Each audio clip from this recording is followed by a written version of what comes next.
it do? What's up? Gentlemen's. What's going on?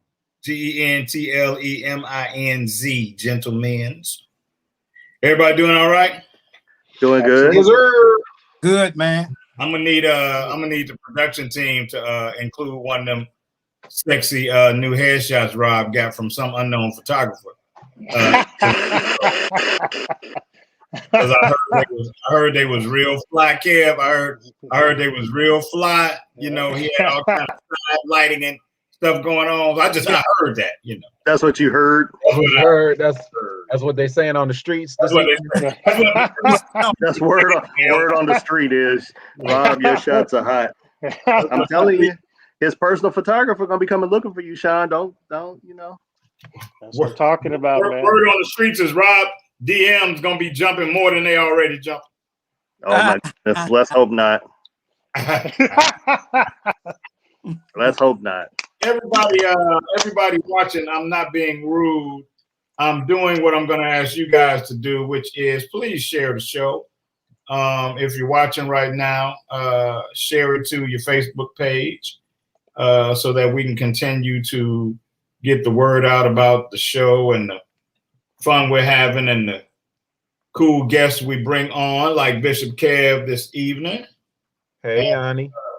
You know, and so y'all can continue rocking with us because we're so grateful that you're rocking with us. We're so grateful that you're rocking with us. Everybody's doing well. Awesome. Doing good. Mel, I see you lit up. I started to pull mine out, but I figured, you know, I want to blind them tonight. You know, you can hold it down. You know, I take mine out, and the cameras probably won't work. You know, we already got. Yeah, I at first I had my little nephew's shirt on. Well, he's not my real nephew. My good friend Regina Dillard. Her son has a clothing line called 43, and he had sent me a shirt. I bought a shirt and he sent me one too, and I was like, man, that's nice of you. And it's kind of a dope concept. Wait, I gotta read it because I asked him. I was like, you know, I don't just be wearing anything. What it stand for? And he's like, the number 4 stands for stability, determination, and order, and the number 3 represents energy, positivity, and prosperity.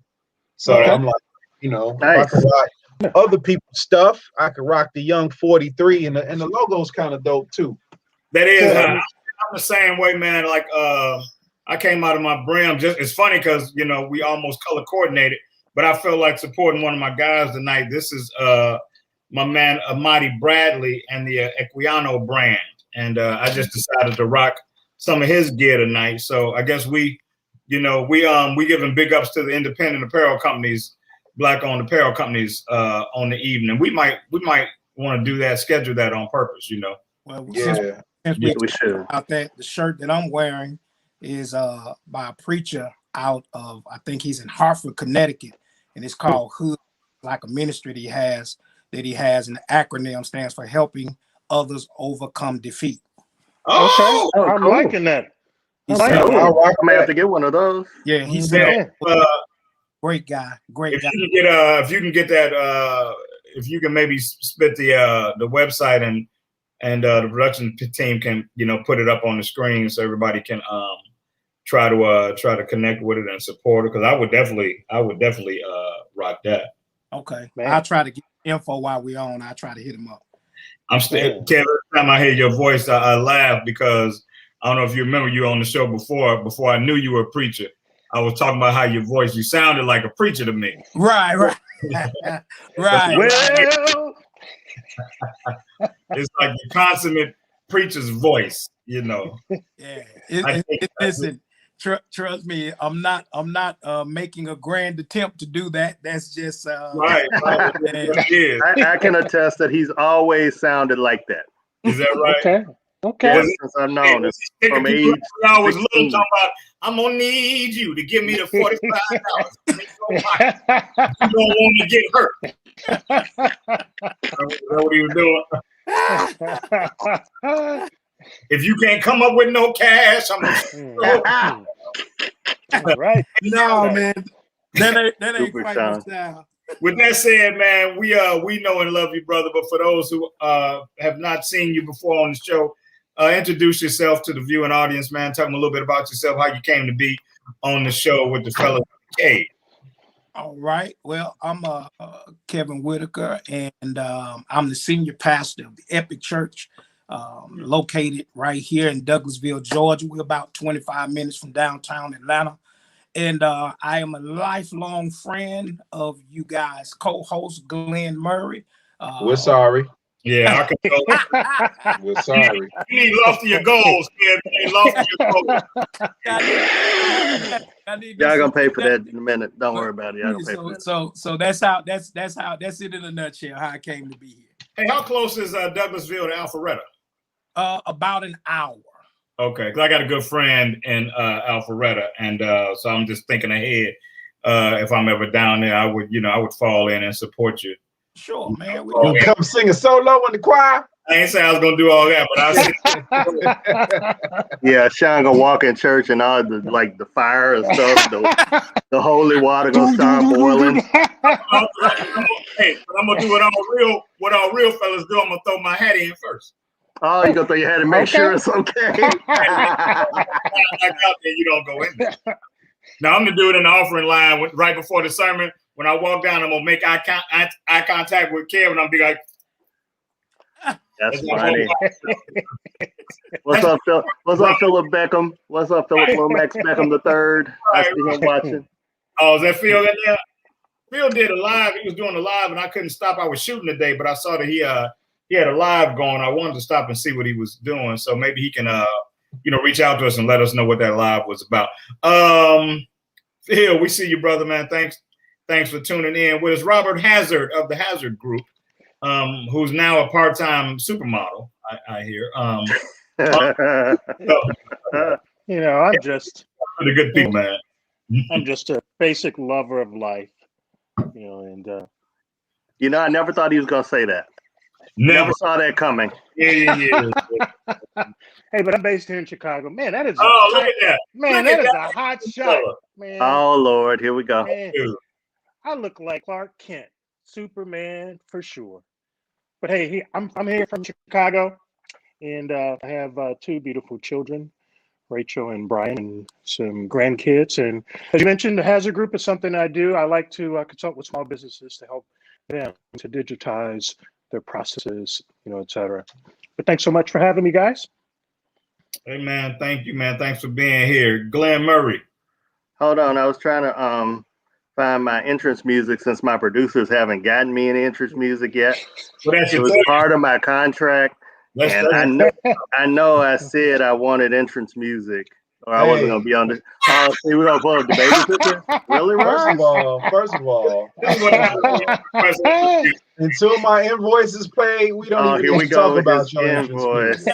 Here we go with the invoice. Every time you want to talk, somebody want to pull an invoice out. Always one of them. It's always one of them. Well, while Glenn's trying to figure out his life. Yeah. Ladies and gentlemen, thank you for tuning in to Live from the Cave, a show we've been doing now for 40 plus shows. We are a pandemic safe haven for us, originally 3 regulars, but now 4 regulars, and our weekly guest. My name is Mel Robinson. I am one of the producers. I'm also an actor. As seen on Chicago PD, The Chi, Empire, and several other films. I'm a 6-time Amazon bestselling author and a serial entrepreneur with a series of businesses that give me the time freedom to support my 2 children, who are amazing. My oldest is and a famous, I say she's famous to me, but she does wardrobe for some of the top television shows that are on right now, and my youngest daughter is a Division I track and field athlete. So I watched that last race you posted. I watched that race. That was dope. Yeah. That's awesome. All right, can I get my intro now? I know Mel went over and everything. I know Mel went over time and everything, but he always does. So what else is new? The team threw you under the bus already and joined the chat and said, collectively from the production team, we did not green light any theme music. Yeah, and you know what's gonna happen? And this happens, I'm a wrestling fan, and in wrestling they have what they call a heel turn.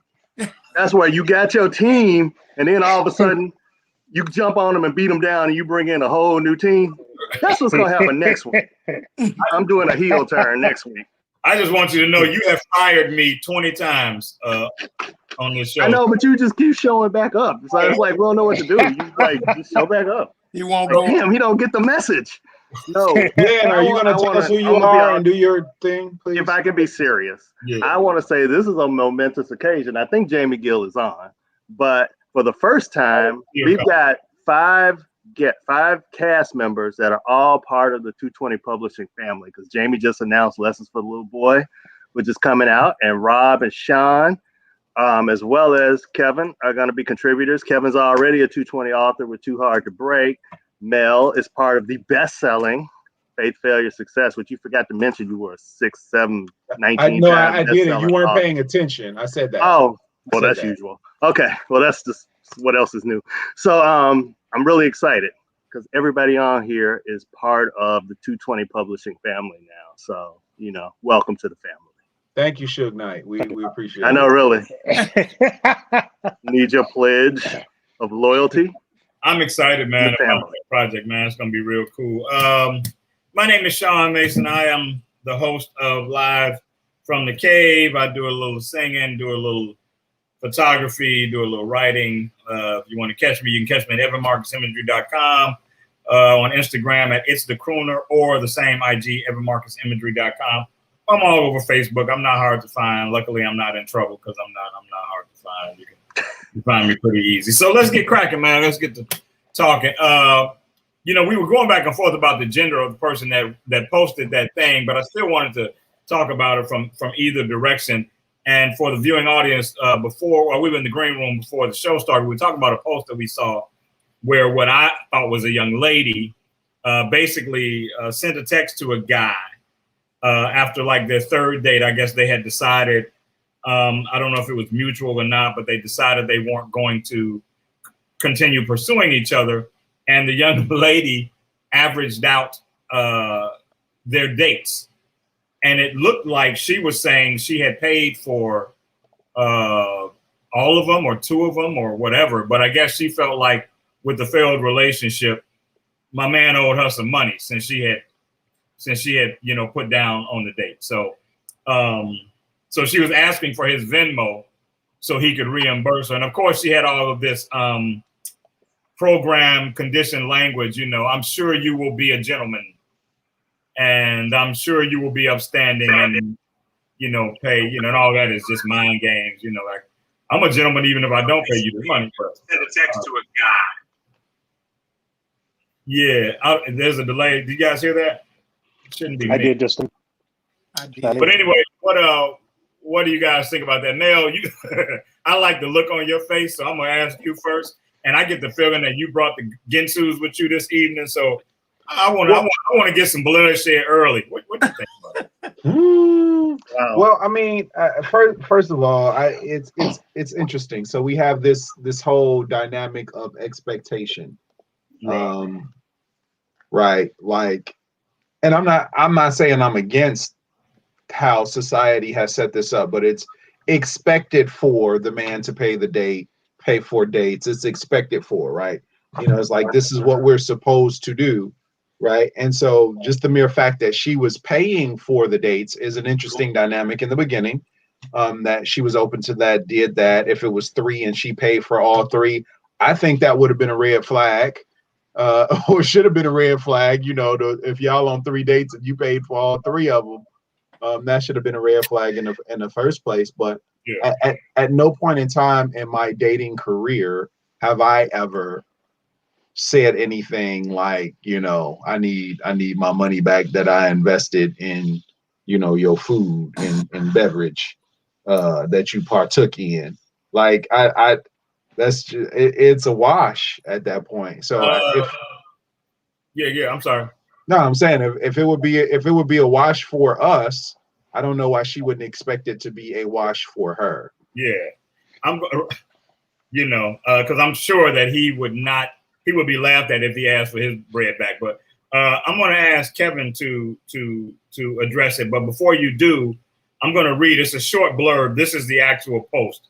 Okay. It says, "Hi, Alex. Hope you're doing well. Would you mind letting me know what your Venmo is? the reason I ask is since you and I won't be seeing each other anymore, it's only fair to ask you for equal payment from the dates we went on. I believe it was 3 separate times we went out, bars/restaurants, where I paid for us both each time. I'd say $35 is more than fair for your food and drinks that I got you during those dates. I view you. Oh no, it is. So now it's an interesting term, Mel, because even though her name is Alex, this is penned by a guy. He says, "I view you as a fair girl. I hope you'll consider reimbursing me." Now that changes the whole thing. Yeah. Even though I'm very much against some of the gender specific stuff we deal with, I do think as a dude, you're a real punk. Yeah. You know, as a lady, I want to know what your thought process is. But as a dude, I think you kind of a punk. But Kev, what do you think? Oh, that's weak, man. Yeah. I don't know any men of my generation, and I was born in 1970. I don't know of any men in my generation that would even consider, none that I've been around, would even consider asking a woman for money on a date. Right. You know, less money back for a failed date. Yeah, you know, I mean, not even that. Even if it's, I mean, I just, you know, now it's different if a woman says, "Hey, I want to pay tonight." You know, my wife did that when we were dating. She was like, "Hey, I want to pay." You know, and that was cool. Yeah. You know, but it was never a demand, you know, or even a suggestion for me. You know, because, and maybe that's just because of where I'm from and how I was raised. I was raised differently. You know, I was raised that if you ask a woman out, you take care of it. Now, if it don't work out, then, you know, man, that's it is what it is. You know, so for him to do that, here's what, let me say this. I would like to know how old they are. Yeah. Because that changes everything. Yeah.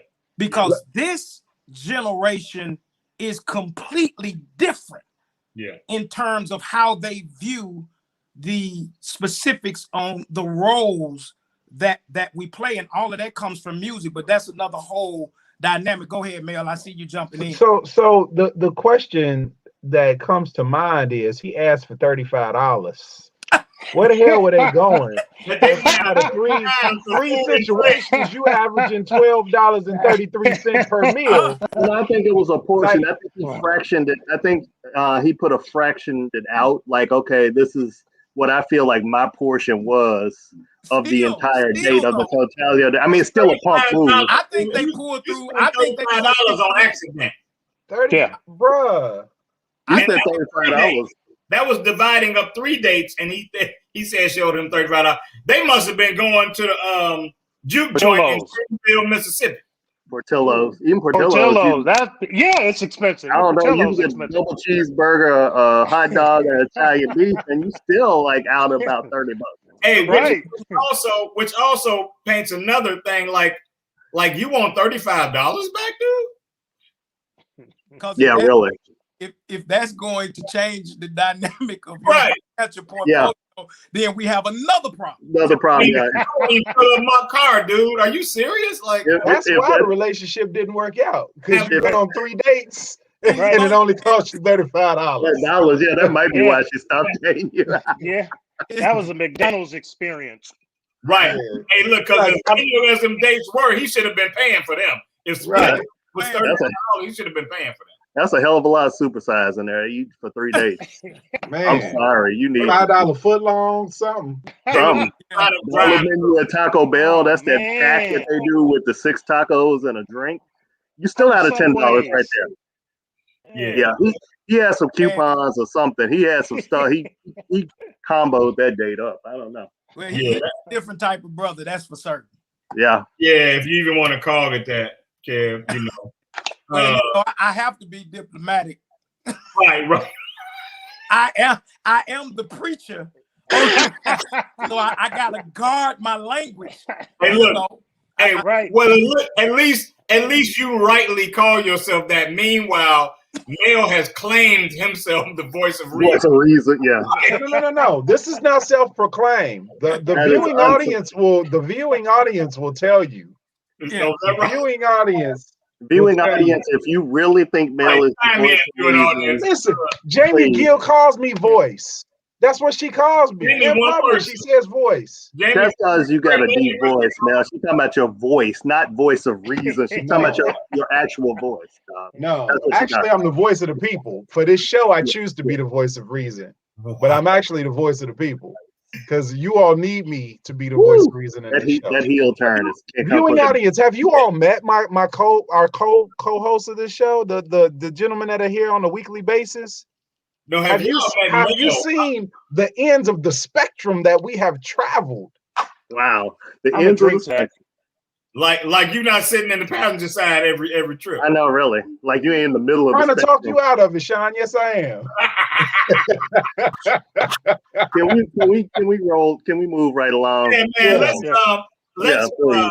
let's do the most drastic about face we maybe have ever done, and I'm going to read another quote. And ladies, I really want you to pay attention to this, and I really want you guys to be as as candid as you can be in your comments, and as we dial this back. I really want to hear from the ladies seriously on this. I'm going to read you two things. I'm going to read you a statement, and I'm going to read you a comment under the statement. The statement says, men opening doors for women is a symbol of aggressive patriarchy. Men are saying, you may enter or leave this place, but only on my say-so. The comment under it says, a man opening and holding a door open for a woman is him subconsciously reminding her that all men are in control of a woman's choices. This is a real post. Oh my God. So I want you to kind of, I'm not even gonna repeat what I said when you first sent us that. Right.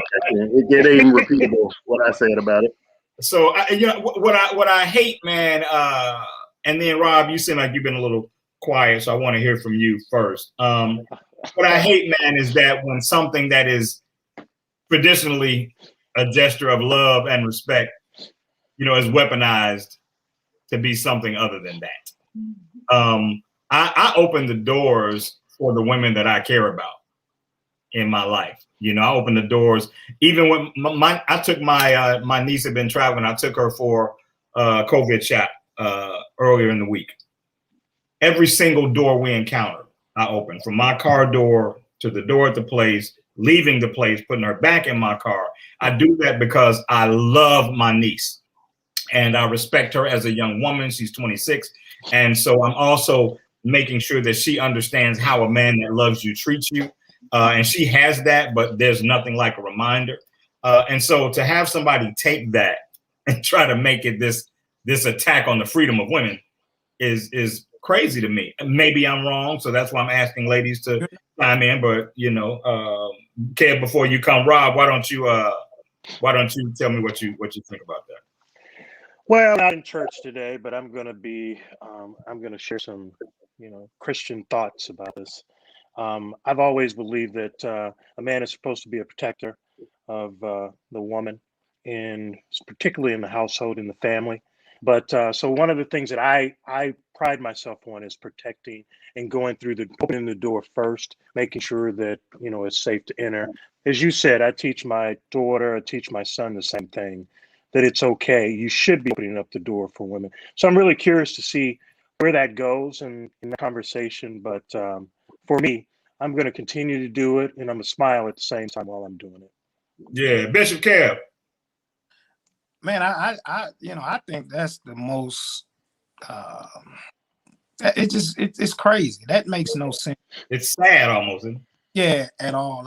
But again, something I was saying earlier is that a lot of what's going on in this era is there's a lot of female empowerment. We have our first female vice president who stands to be, if things go right, the first female president. And so, with that, and, with a lot of the top selling artists now are women, and so, we're in an era where women are just empowered, they taking over so many positions in government and, judges. And I mean, it's an incredible time for women. Like it's an incredible time. However, the flip side of that coin is that this generation, everything now is offensive, and we don't like to really talk about that. But the reality is that everything that you do now, I said this, and I'm gonna go out on a limb. This might get a little ugly. Come on. Wait a minute. That's right. Wife was So sorry. me and my wife were talking, and I said, baby, I said, a man can't even in this era approach an attractive woman and say, hey, I think you look nice. Because now he's going to be sued for harassment. And so I'm saying to myself, like, what kind of world are we in that you can't even tell a woman that she's beautiful and that you would like to take her out? That's harassment. That's, man, we're in and I really believe, and then I digress. I think it has a lot to do with the music that's being played now. The things, when you got songs like WAP and stuff like that coming out, that is supposed to strengthen women, but it's actually degrading. Let's just be real. So I think that's we just, we're spiraling down a slippery slope of trying, and for me, I got a wife and I got 5 daughters. Count them, 5 daughters. So I listen, I believe in women empowerment, but I think this is just too much. Boy, there wasn't nothing in your house but empty toilet paper rolls and Mickey Barbie dolls. Oh man, somebody Come on now, Pastor. Come on, preach now. Mel, the look on your face while Kev was dropping that gem had me tickled. So I don't want you to lose your thought. You look like you had something that you wanted to share.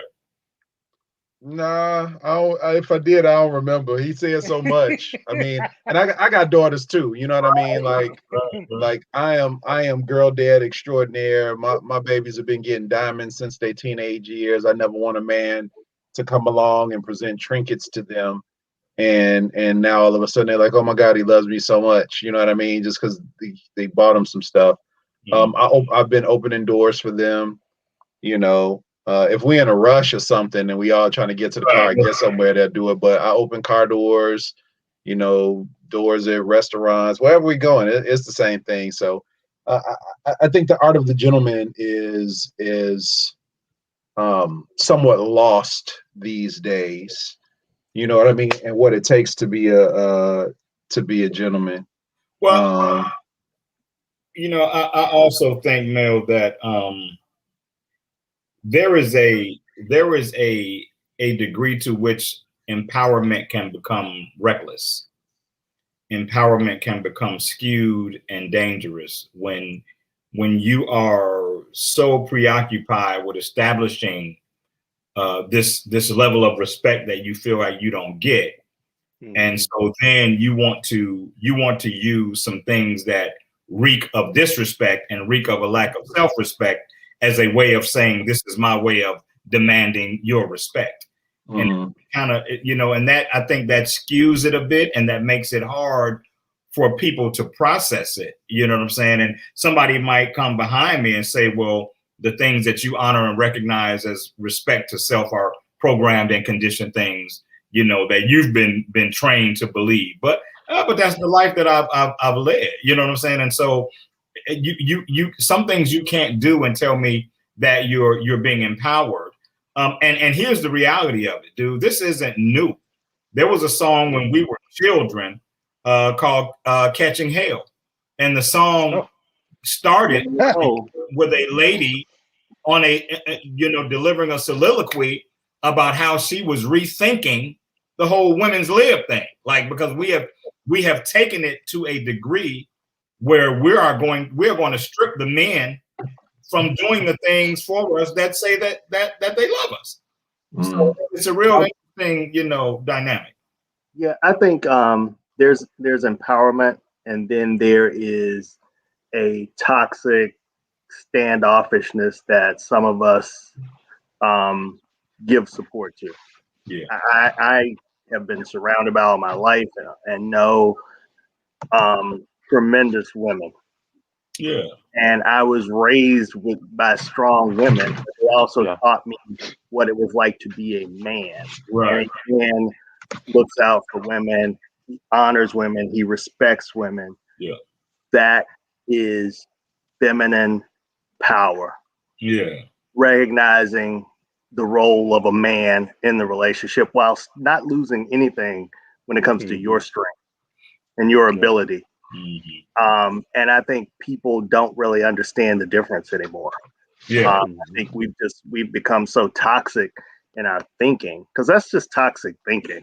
Right. Actually, number one, you got too much time on your hands if you had time to write that. Let's just start right there. You need to get another profession or trade or do something different than to try to figure out that somehow opening a door became a sign of dominance from a man. I mean, let's just marinate on that for a minute. First of all, that's ridiculous. Go ahead. And at the end of the day, I have to say, I understand the unique position that women find themselves in, because they have dealt with a level of discrimination and that kind of thing. And so they absolutely need to be sensitive to certain things. But I think that like I said, I think there is a place where it becomes a little dangerous. Even our current cancel culture now, things that they made sense when we were first introduced to them, because there were things going on that needed to be checked. I think that it's gotten to a point now where you scared to burp or fart, because you might lose everything you got. You know what I'm saying? So we have a way of taking and just, I needed to lighten it up a little bit. They just canceled Pepe Le Pew, I know, Pepe Le Pew. Man!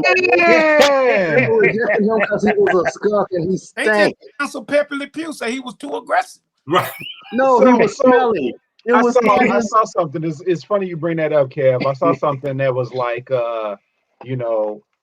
somebody had posted, "Thank God we canceled Pepe Le Pew," and a guy responded. He was like, "Yeah, now my 12-year-old is safe. He could go back to playing Grand Theft Auto where he set a hooker on fire and didn't have to pay for it." Yep.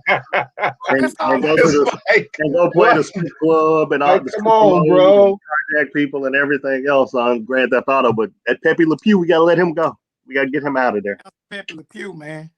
Yeah, what's become normal, man, for us is it can be a little scary, man. It can be a little scary. How do we change that, though? How do we, as men, change the trajectory of that and become change the culture? Is there something that we can do? I think you have to concentrate on what you can put your hands on and impact.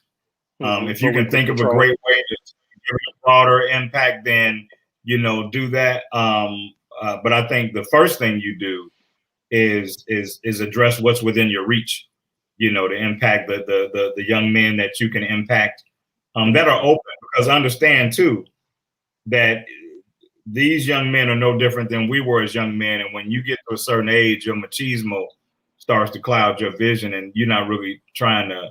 When I was 22, you weren't about to tell me nothing.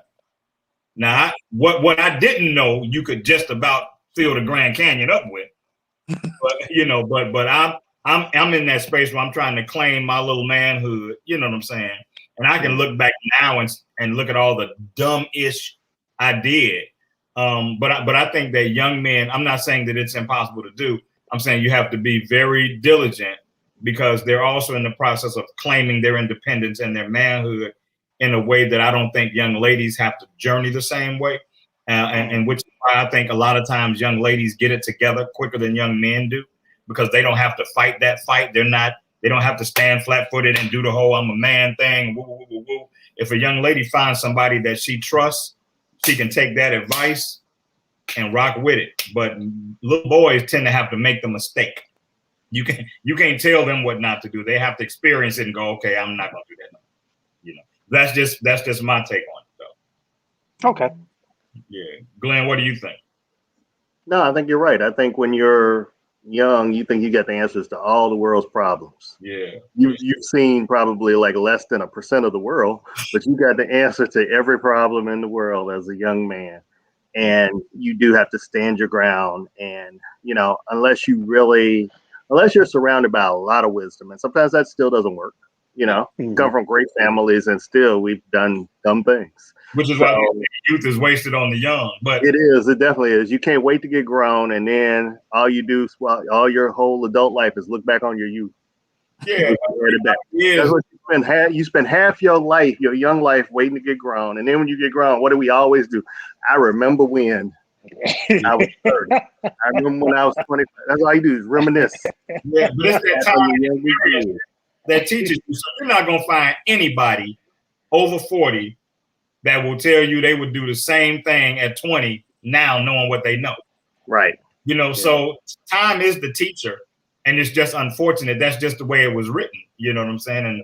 And you got to hope that, you know, the holes you fall in don't cost you too much. You know? You can bounce back. Holes. Okay. All right. No, not holes. The holes. HOLES, Rob. I'm sorry. I'm sorry. Bishop. Don't put me in it, man. Hey, on my screen, he's to your right. I need you to just reach right and say. He got the Bible. You might need to hit Robert with it. It ain't just about reading it sometimes. Yeah, I'm gonna bring out my Bible. In the mighty and matchless. Robert, that's a testament. That ain't a Bible. That's like the New Testament. Don't play. No, that's you know how big the Bible is. That was like the Yellow Testament, like from the. Lord Jesus. Hey man, let's back up from relationships for a minute, man, and talk about something on the political side, man. The background checks, the bill passed for stricter background checks on gun sales. Did it pass? Something like that, or is it on the floor? Or on the floor, I think. It's on the floor. Yeah, it didn't pass yet. I thought it did for. It passed the House. It passed the House. It didn't pass the Senate yet. Yeah. Which it probably won't make it through the Senate, to be quite honest. Mel, I feel for you because I see you at war. You've been at war the whole show. So I went to Trader Joe's, right? Yeah. And I always buy fresh flowers. Yeah. Y'all see my post? I buy fresh flowers, and I also bought a plant, and I got it in my living room. And ever since that plant, the flowers usually do okay, but ever since that plant came into my house, it's these little, and they look like gnats or something. Oh, right? Yeah, I had those, yeah. Man, so I'm like, I can't even have no greenery in my house. Well, other greenery in my house that, you know. Dude, it looked like an episode of Supernatural. I'm watching you fighting and you cut the screen off. Man, this dude, he trying not to say nothing, but he in war. He having an all-out war over there. Man. This is flying around in the crib. I'm like, what? Oh my goodness. Oh my goodness. Wait a minute, Shawn. I think we got to talk about the communication versus comprehension, because that's I missed that, man. I missed it. Let me just prepare everybody now. Are we done with the guns? I think we done with the guns. We come back to guns. I trigger on that. So I'm just saying. On which one, the guns or the communication? Both, probably, but let's roll with communications, man. Let's just roll with communications. All right, go ahead, Glenn. Why don't you roll that out? Okay, so somebody, I don't even remember who it was, but it was a post that said that there's a difference between communication and comprehension. When you're communicating with somebody, you can communicate with somebody all day long, but if they don't comprehend what you're communicating with them, it's basically a failure. Well, for me, communication includes comprehension. Else you just talking. So I wouldn't even call it communication if it's not being received. But that's just me. But I hear where you are. I understand what you're saying. But and I think, and some people feel like, okay, well, I told him or I told her how I feel. So I communicated to them. So they think it's okay and everything is all right. But if that person heard it the way they heard it and went in one ear and right out the other, that's not comprehension. Yeah. That's just, you just sounded off, basically, to, you might as well be talking to like the wall. And I think that happens a lot in relationships because one person can say, well, I communicated how I felt. But if they didn't acknowledge it, they didn't respond to it. Or they filtered it. Yeah. Then there was no comprehension there and there was no real communication. Communication is a two-way act. And if you're not both communicating it, it doesn't really matter. But I would love to hear how you guys think about that. And we say that we have to say, and she used to say it as a joke, but she was serious. She would say, I know what you said, but what I heard was. What I heard. That's real because people filter it based on, their own conditioned thinking or whatever. And so, I can give you an example. Somebody asked us a question on this show one time. This happened here. And I don't even remember what the question was. This was months ago. And we all answered it. And they were like, well, that's not what I was thinking. And it wasn't that we didn't communicate our answers to her. We didn't answer it the way she wanted to hear it. Mm-hmm. So her filter was she wanted an answer that affirmed her existing perspective. Right. Yep. And she wasn't getting that. And so she kept recreating the question with different verbiage, trying to get the answer that she wanted when she asked the question. But the reality was the answer she was getting was the answer. And it wasn't going to get any different. It wasn't going to change. Yeah. And so, that's, to me, that's a programmed thinking. You know what I'm saying? Like, you already know you're not open to the real answer. You're asking a question that you already have decided what the answer should be. And if that's the case, then you'll never receive the truth. Because you're adverse to the truth. You just want the answer you want. Right. As you go to counseling and you'll come in and you'll talk to the counselor and you'll say one thing and sure, Kevin, I'm sure you get this in marriage counseling and couples counseling and all the counseling you do. You'll have one person saying, well, I told him what I wanted. I told him exactly what I wanted. And the other person was like, I didn't hear that at all. Right. Like, you didn't tell me that, and it's not even, it's delivery.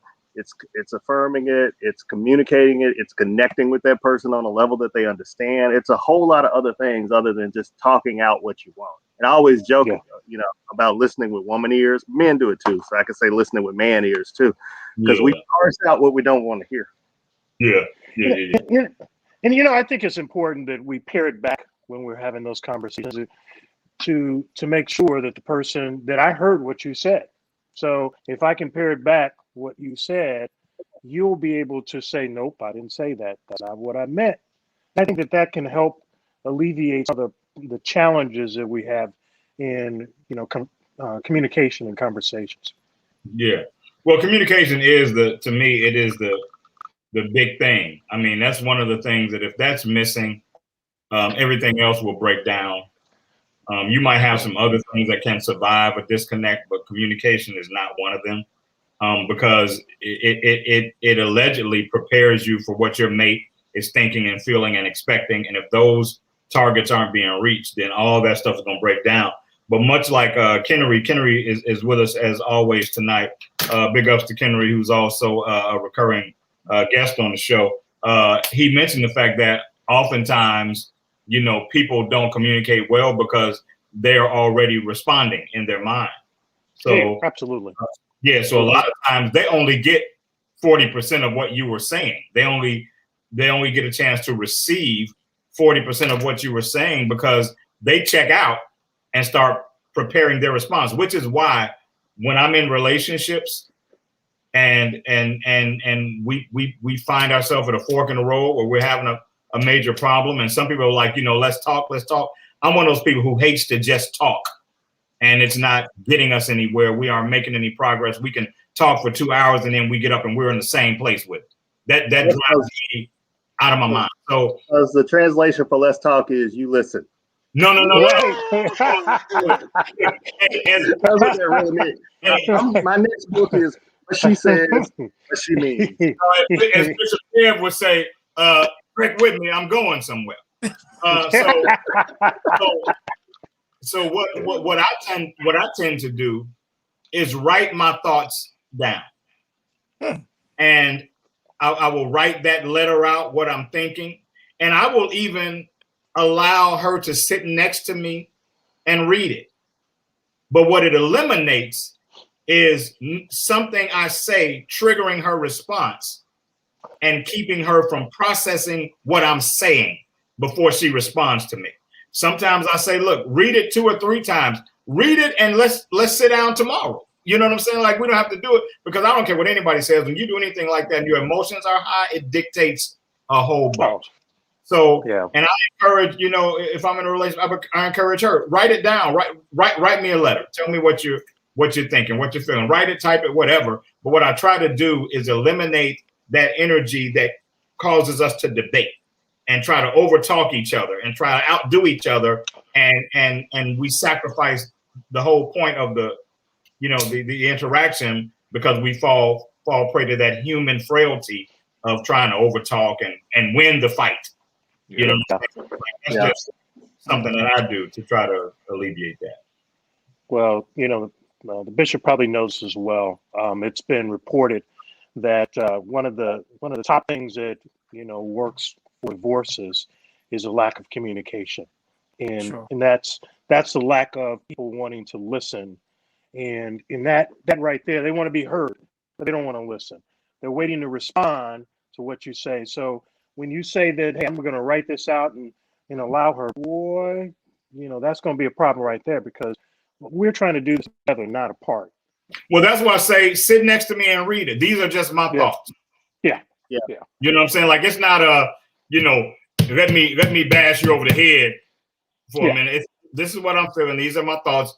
Write yours down. But what I don't want to do is that, to me, that gets us nowhere. And we can revisit this with more time, because I feel like we got a little bit more to say. What I want to do is pull Kev's card, because we're down to about 6 minutes or so left. And I want Kev to talk about the call before it's all done. Wow. Okay. So I'm a part of BWE Network, which is bwenetwork.com. And they are in the process now of starting their own streaming service, trying to get their Roku and Apple TV, and all of those things are in the works right now. However, on the website, there are some things already streaming. And there's a new docuseries entitled The Call. Episode 1 of the first series is featuring yours truly. And it is a very candid and honest conversation about what it means to be in ministry. And I probably talk about things and share things from a very transparent point that most preachers will not talk about, or they are, or they are just dance around. But I'm not that kind of guy. Preacher. I just say what it is, and and I think that bring it on.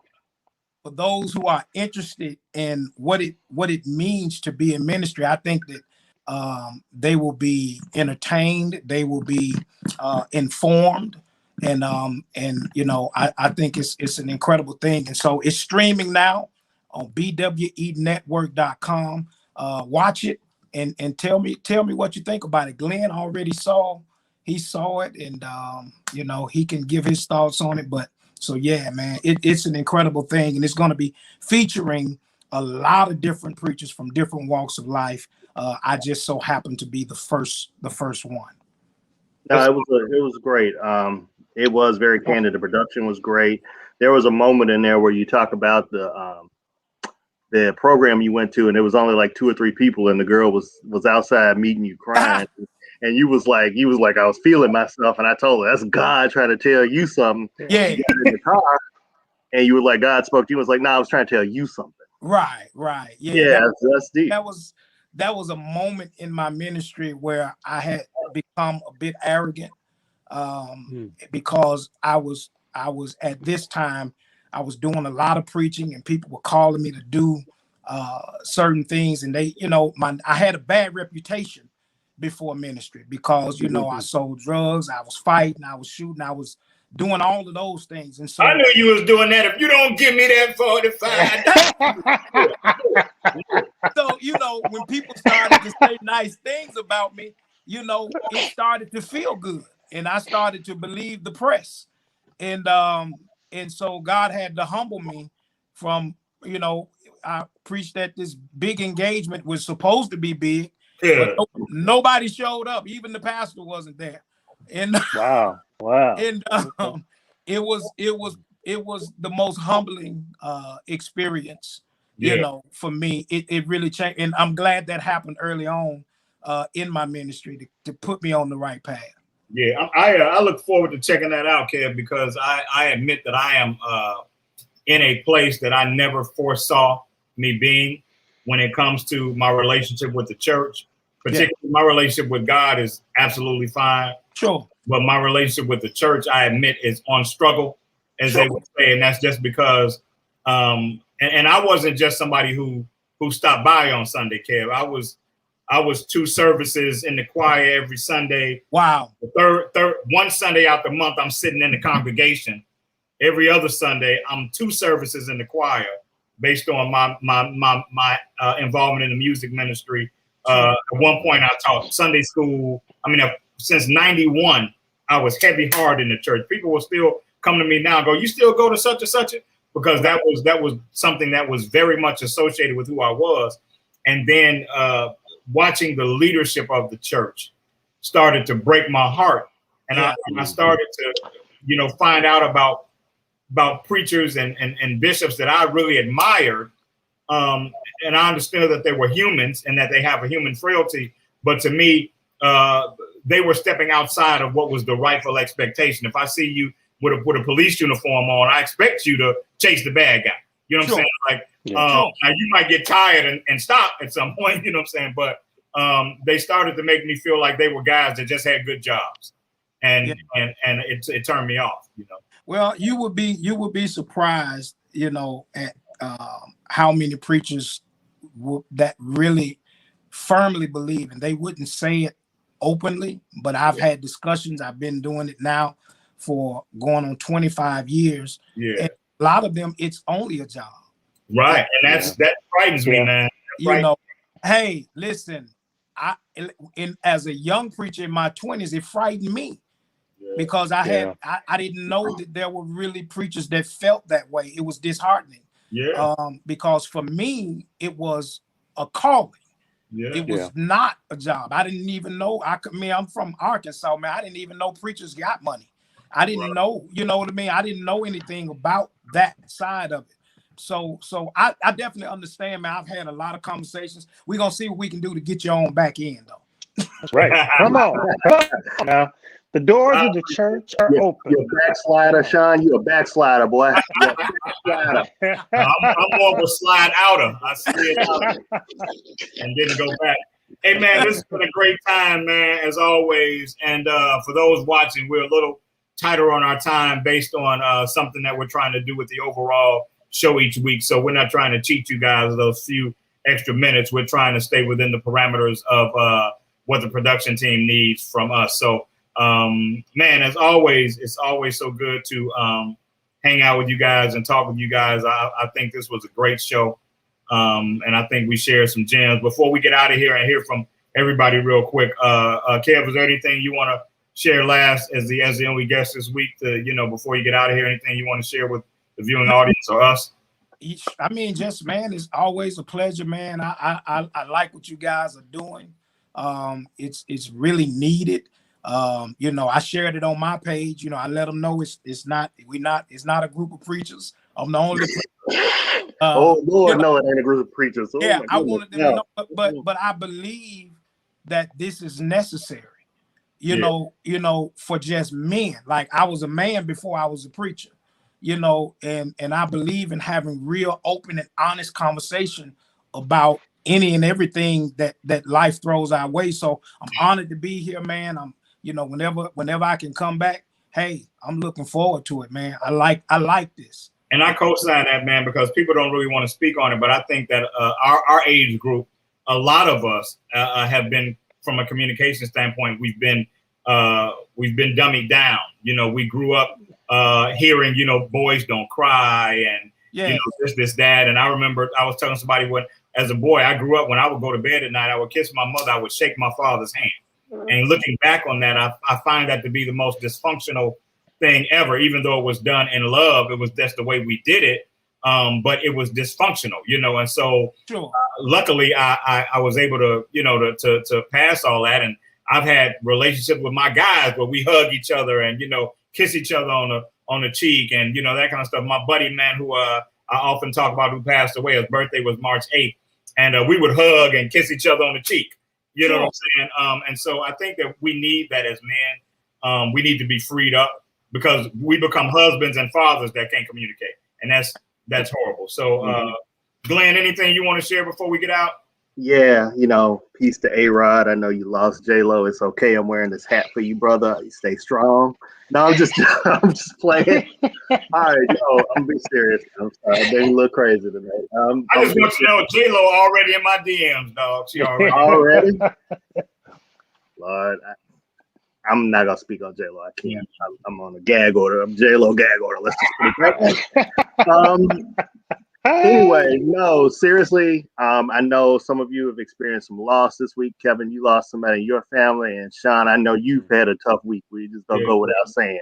Today is actually the day my mother died, and yesterday was her birthday. So it's totally understand. April 11th, my mother died. April 14th is my birthday. I spent my birthday looking for a casket, so I get where you're coming from. I'm feeling where you're coming from. Love you. Stay strong. Here if you need to talk. Always. Kevin lost his mother, one of the sweetest women I've ever known, so we know how that feels. Yeah, on a whole another level. So understand that this is truly a safe space to talk about that. Yeah, it was a good year though. Good day. The 2 days didn't.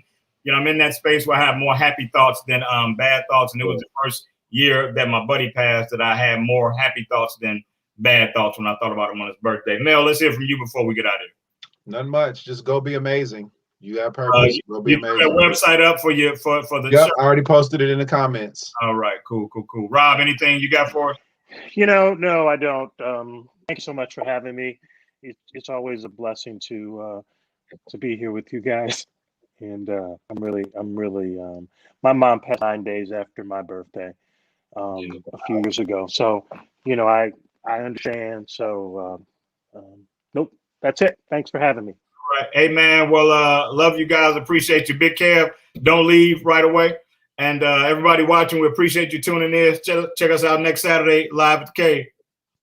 Camped out at home for COVID? Join us, Indie TV, where you will see the talk shows, movies, drama, action, and comedy. Be the first and see it first. Sign up now for free at Indie TV.